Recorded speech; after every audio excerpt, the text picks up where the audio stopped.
Una de las funciones o la misión de la institución a la que represento, que es Intercoop RL, pues tiene una visión social muy amplia.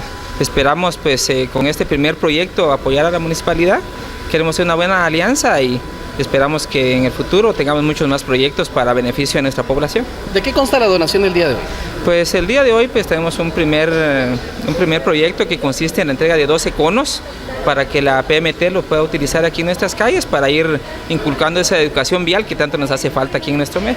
Dentro de la proyección social que Intercoop maneja, pues me imagino que vendrán muchos más proyectos de cooperación, en este caso del municipio.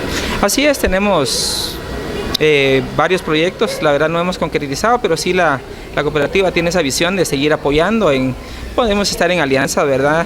De repente algún requerimiento y podemos traer algunos proyectos nuevos para acá. La cooperativa el día de ayer tuvo su inauguración, pero fue creada en 1990, tiene 28 años de estar funcionando, se originó en Sololá y actualmente tiene cobertura en Sololá, Chimaltenango, en la capital.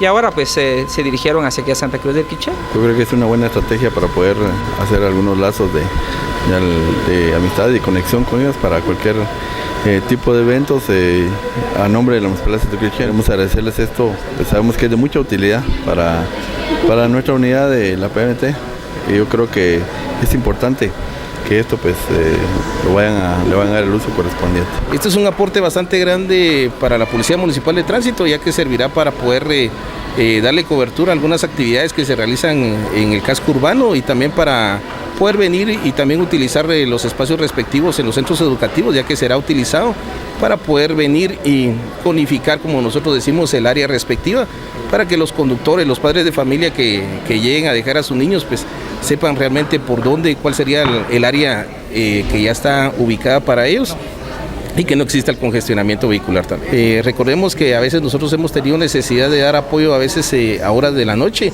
y este equipo pues vendrá a apoyar bastante lo que el trabajo de la PMT se realiza.